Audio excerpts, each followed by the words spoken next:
వారు అందించే జ్ఞానం సాధారణంగా శారీరక ఆరోగ్యానికి పరిమితం.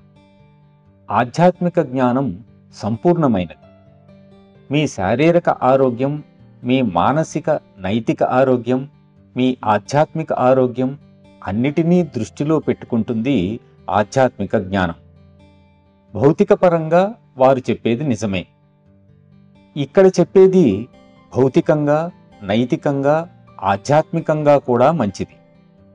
సహజ మార్గ సిద్ధాంతాలు, సూత్రాలు పాటించటానికి ఇవి 3 చక్కని కారణాలు.